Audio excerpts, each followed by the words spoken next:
Hey, good morning. This day after Thanksgiving, it is November 24th, and I don't expect many people to be in my comment corner today, that's for sure. But I do my devotions anyway, usually. And so unless I'm not here, then I don't really get in the Word. I might be out and about, but when I'm here, I'm usually in the morning in the Word. So anyway, this is the Morning Devo with Bo-O. Super stoked. If you can join me, that's great. We're going to be in a short psalm today, 92. And if you've never seen my archives, you could always check them out. You just go to YouTube, type in my name, Bo Willette, in the search bar, and you can get all the different books of the Bible that I've gone over. You know, coming from Southern California and being kind of more of the secular, progressive, humanist, kind of kid growing up. I never read the Bible, so, and I definitely was involved in my music culture, surfing culture, just party culture, rave culture, just so many different cultures. I think of graffiti crews and different things that were around me. Growing up, a lot of diversity in Southern California for sure. And I certainly bring that to my devotions, and hope that's what makes them kind of unique in a lot of ways. But I just go through the Bible in my devotions. So sometimes people will kind of take certain parts of the Bible as a devotion, and they're kind of all over the place.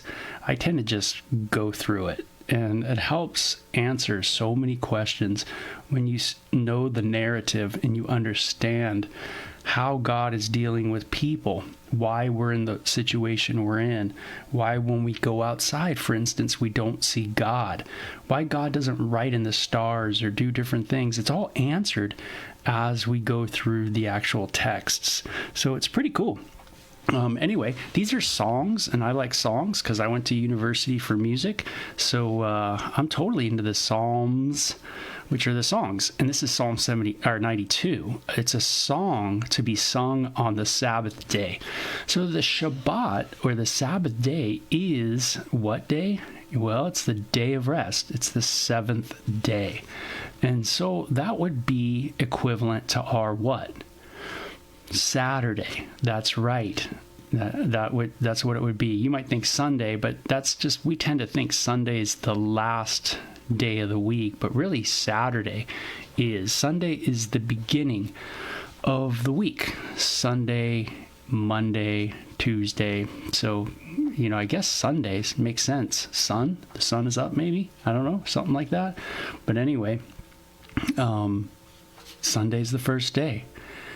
And so the seventh day would be Saturday. That's right.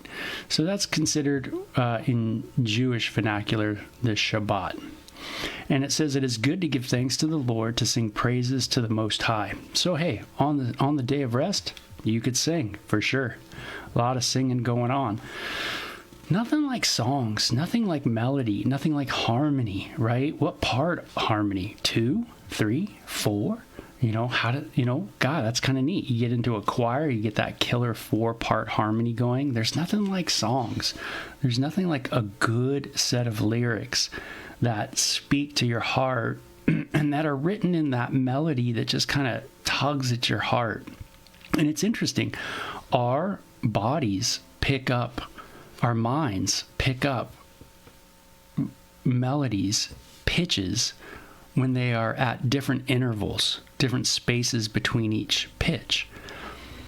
Now, and it's weird because your brain, if you just randomly hit on a piano or just strung strings on a guitar, your brain would pick that up as mishmash, just blah, just nothing.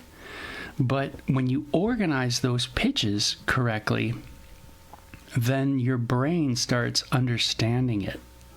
And it understands it in a profound way, a way that's not, in a sense, testable. You can't put it under a microscope and test it, but yet its therapeutic qualities are seen all the time in our lives, right?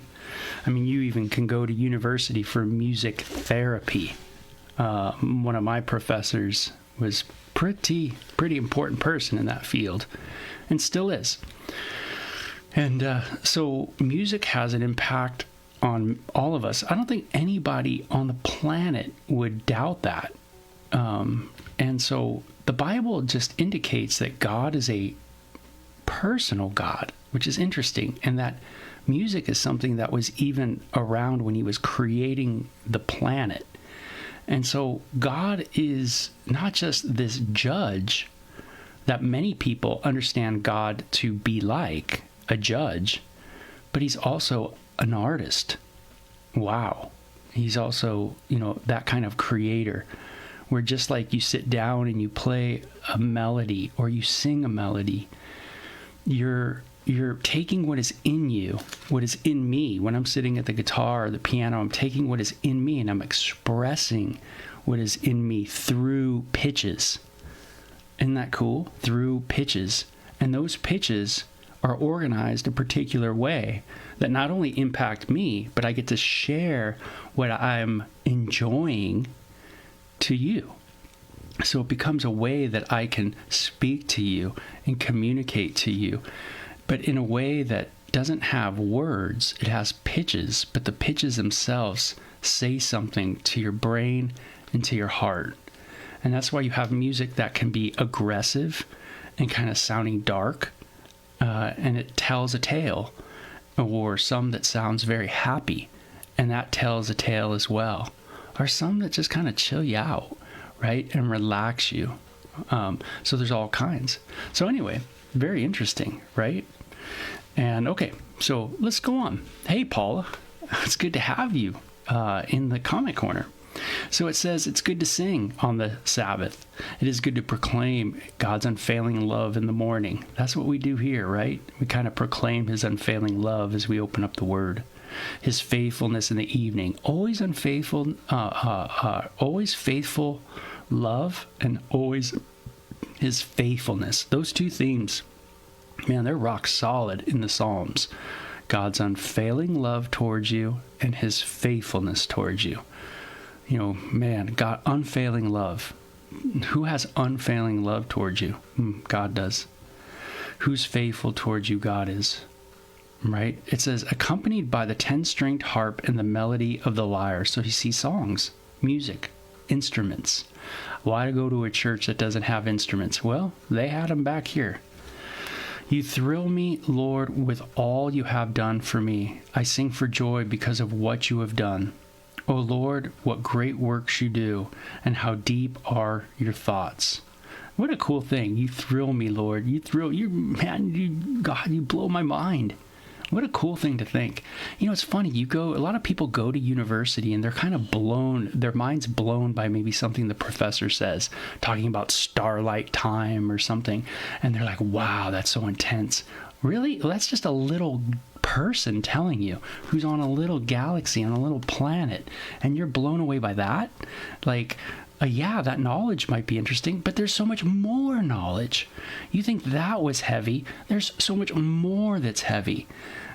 Just think of how things came to be and who that is that's behind that creation. Now that's something to be in awe of, right? Sometimes we get it wrong. We look at a painting and we go, man, that painting's amazing. Boy, that painting's great. And we forget to realize there's a creator of the painting, right? Yeah, sometimes we miss it, meaning we're missing the real awe.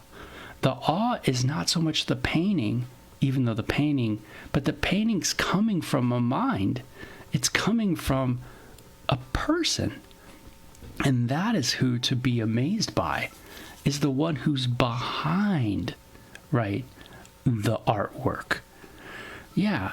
So it's pretty weird that we sometimes would just look at everything and be like, wow, yeah, I'm so blown away by the natural laws or how this works, or, E = MC squared. Wow, yeah, and it's all mind bender for sure, but... Mindbender, by the way, that's a techno song, if I remember, techno band maybe, Mindbender. Anyway, the one who's behind that creation, right? Now that's something greater, more to be in awe of. So we're thrilled by the Lord. It says, "O Lord, what great works you do. How deep are your thoughts." Only a simpleton would not know, and only a fool would not understand this. Only someone who's not really thinking through it, man, won't realize that there's a artist behind the art, right? And that's true. Someone who has a little more thought to it goes, wow, that art's amazing. Who's the creator of that? Who's the artist, right? When a symphony's played, you want to know who not just the conductor is, but who's the writer, who's the composer of that, you know? So when I go watch a symphony play something of Mozart, right? Even though Mozart's dead, I'm in pretty awe of Mozart. Why? Because of what he wrote, right? What he created. But you, Lord, will be exalted forever. Your enemies will surely perish. All evildoers will be scattered. But you have made me as strong as a wild ox. Those that don't want you, man, they're just going to be scattered all around, you know. But you've made me somehow strong as an ox.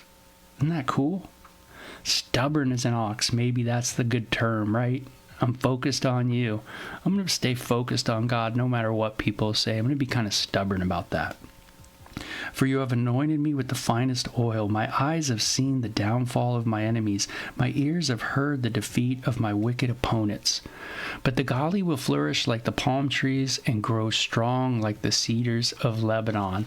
Interesting. Righteous, the righteous, those that are focused on God. Anyway, they're kind of likened to a palm tree and like a cedar of Lebanon. They tend to be these trees that kind of grow and just keep growing. Even though it doesn't seem like they should, they just keep getting taller and taller, meaning their roots probably go deeper and deeper, you know, but they just tend to hold ground well, you know, and even amidst, you know, areas that maybe aren't too good, conducive for growing, but they just seem to grow. And it says, hey, man, you're going to be like that, but you got to look upward, right? Instead of looking outward at people, you got to look upward at God. For they are transplanted to the Lord's own house. They flourish in the courts of our Lord. That's kind of cool. We kind of get teleported into this courtyard of the king, so to speak. That's where we're hanging out now when we're looking upward. We're kind of in God's family, God's home. You might have heard that before. Welcome to the family of God. Well, this is kind of the idea of the psalm, is that when you're looking upward at the Lord, you're kind of hanging out in his courtyard, right? Where he dwells. You're kind of part of his world now. It says, even in the old age, they will still produce fruit. They will remain vital and green. Those trees just continue to stay vital and green. And it's, of course, a metaphor for us, right? Where we stay vital, you know, kind of, you know, focused, maybe blessed, you know, in a sense, prosperous in Christ. The idea is. So they will declare, the Lord is just, he is my rock, there is no evil in him. What a great statement. No evil in the Lord, so you can trust God. There's no evil, there's no bending with God. There's no distortion with God, right? He is ultimately clean. I think of that, you know, heavy metal pedal I had when I was a kid in music. You know, we used to have these pedals that on an electric guitar that you press that pedal and it would distort the sound. It would make it sound just like those heavy metal bands we wanted to sound like so bad, right? You take a guitar that sounds clean, it's got a clean sound, and then you hit that pedal with your foot, boom, and then all of a sudden you got this, you know, Van Halen sound coming out, and you're super stoked, right? When you're in the 6th grade or something. But that's the idea, is that God has no, in a sense, distortion. And let's face it, we love distortion. That's cool, but in music. But I'm saying God doesn't have any. He's not distorted. He's not evil. He's not sinister. You know. And, you know, he has no ill will towards you. He doesn't hate you. You know, he's going to make you a rock, you know, as you look to him, you know, and that's the idea of faith. Again, the Psalms describe faith all the time. They don't use the term so much because they're talking so much about God's faithfulness to them. But faith is all over it. It's the idea of looking upward. Where do I go for my awe? Where do I go for even my thrill? What a great question. Where do I go for my thrill? The Lord. Wow, just pondering Him is amazing. Finding that place to take a walk, finding that closet Jesus said to go into and pray and meet with the Lord. Man, what a blessing that is, right? To have those times where you're just thrilled by God, blown away by God, just amazed by His wonders. It's a very cool psalm. I like that. It seems like a really neat psalm to be sung on the Sabbath day. So hope you guys enjoyed that. I certainly did. And it's always great. I agree with Paula to start the day with some Devo action. That's right. So you guys take care. Have a great after day of Thanksgiving. And that kind of came out weird, but okay. And maybe have some leftovers. I don't know. But enjoy. Okay? Bye-bye.